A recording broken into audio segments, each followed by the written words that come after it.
This manga is wild. Hola! Today's manga is weird in a way that I didn't expect it to be. The name of the story is Juujika no rokunin and it's by Natake Shiryu. As far as I know, it's their only published work. The title can be translated as the sixth of the crucifix, which already sounds kinda... yeah. Before we start, there's gonna be talk about basically everything traumatic that you can imagine, so be warned. Anyways, the majority of people who read it seem to like it, so let's get into what the story is about.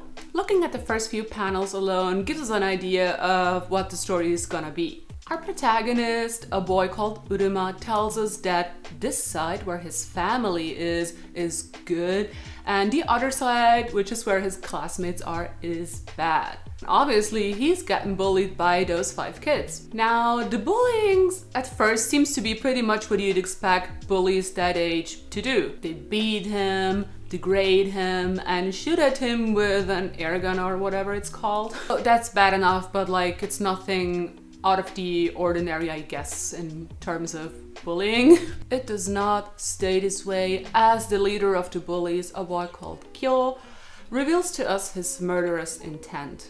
He delivers a hilarious speech in which he proclaims that he'd be the first person to murder somebody without reason, which isn't only stupid, but also not true. Anyways, he doesn't want to get his own hands dirty, so his plan is actually to drive Uruma to suicide. Did I mention at this point they're 12 years old? Well, they are. And nobody in Uruma's family knows about the bullying, and he doesn't want to upset his little brother as well, which is why he always lies to him. One day, Uruma finds a kitten and excitedly tells his little brother about it. They decide to care for it together, and they keep it hidden under some bridge outside their house somewhere. And I guess you can already guess what's gonna happen next.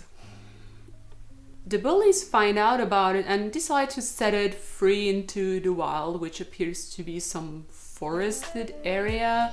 And they send Uruma into this forest to look for it, or otherwise it's gonna get eaten, and you know. In there, he encounters his grandpa, who appears to be hunting as he's carrying a rifle. And the family always tell the kids not to get close to that grandpa because apparently he's some sort of creep. Anyways, he ends up finding the kitten, but it's already dead. Obviously, the kids murdered it. And you know, I never get teary-eyed or super emotional when reading a manga or like the sad stuff. Like, it takes a lot for me to get like emotional in that sense, like in a sad sense. But this to me was just whatever, let's move on. At this point, he decides to tell his parents about the bullying, and they decide it's best for him to transfer schools. Well, do you think the bullies are just gonna let him go? No! Kyo, the leader of the bullies, pushes a kid in front of the moving car in which Uruma's parents and little brother are in. And they swerve off of a cliff and die. Well, I mean, the little brother technically survives, but he's like in a coma, and they say it's not very likely that he's gonna wake up again. So now that he's lost his family, they need to decide where Uruma is going to live from now on. And they ask him, is there anyone in your family you can live with? And that's the point where he remembers his grandpa and, more importantly, the rifle. So he moves in with the grandpa and he immediately tries to go for the rifle, but then his grandpa catches him. So then Uruma kind of loses it and tells his grandpa that he needs to take revenge on these assholes that killed his family. And at first the grandpa is like, yeah, well, you know, we should go to the police. But Uruma insists that this is his revenge and he's gonna do this no matter what. And then so the grandpa goes, you know what? You're in luck. I was in World War II. We had this special unit that did some crazy shit. I don't know exactly now. And so let me just teach you some let me teach you some army skills, my 12-year-old grandson, so you can kill like other kids. All right.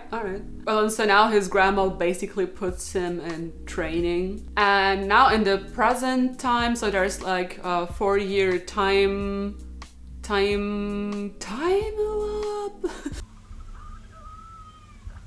4 years into the future, he's 16 and now he's ready to take on the bullies. And yeah, so the rest of the story is the revenge part. So up to this point, I think it's already pretty weird, right? But that is nothing compared to what else happens after that. Because like the premise in and of itself isn't very original, right? Like the revenge story itself, that in and of itself is not the crazy part, but the way it's delivered and portrayed. Like obviously the fact that his grandpa is so willing to help him is a little, I mean, I don't know. I watch a lot of true crime, so it's not impossible, but I mean, let's take that as it is for now. Cause later it just gets really over the top and unrealistic. So for example, and there might be some spoilers here, so if you don't want to know anything beyond this point, then just click off. Like for example, one of the bully guys, he's now a pimp at like age 16 or what? Or like the other guy is a boy who's actually in love with Uruma, but he has like this weird idea that it's kind of hot to kill the things or people he loves. Like it's what? And also it's alluded to that Uruma was actually sexually assaulted by one of the guys, and it's just absurd. So even though it's supposed to be like the psychological story, it makes me unintentionally laugh a lot of the time. And speaking of which, later on there are way more comedic scenes, and it's, I don't know, the humor is sometimes so uncalled for. For example, and this is another spoiler here, kind of, I guess. Like one of Uruma's classmates and also his love interest, I suppose, a girl called Azuma, she got dragged into the whole, you know, bar where the pimp works, and they ended up trying to pimp her out, and I mean, whatever. But anyways, due to circumstances, this classmate is now being sent off to a hotel to meet her first customer, and and like instead of reacting normally, you know, like thinking about, oh my god, what the hell am I doing? How am I gonna get out of this? Should I go to the police? You know, and just freaking out. What does she imagine? On her way to her first customer that she doesn't even want, she imagines ridiculous scenarios of what kind of clothes she probably has to wear and what kind of person the guy is. Like, just like as if she was just like casually going to shop for groceries or something. Like, what am I gonna get? Maybe there's some deal. It's just and she's not the smartest person in general, but whatever. There are also gonna be many torture scenes, and usually I think I can handle them okay. But there was this one scene where they tortured a guy, and even though I'm a woman, watching this was really, it made me nauseous. Just so you know, that's coming up. So I have to say that the writing isn't very good in the traditional sense of the word. And like the absurdity of it all makes it really hard for me to feel for Uruma. And like, I'm not saying that all this bad shit is impossible to happen to one single person. Like, you know, some people live very terrible lives and have very terrible childhoods. But like the way it's executed makes it a farce. Everything is really an over-the-top crazy ride. But nevertheless, I do enjoy reading it. I think it's very entertaining. I like revenge stories. I like finding out what kind of things people come up with and what kind of plans. So would I say that this manga is a good psychological story? Probably not. But is it entertaining? I think so. All in all, I like it.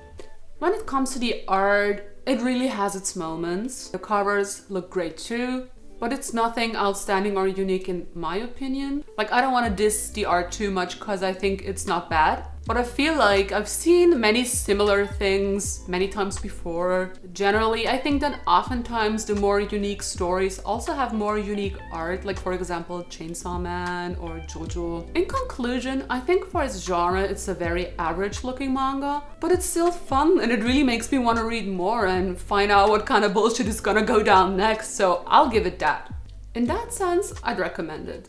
So tell me what you think about it and if you plan on reading it.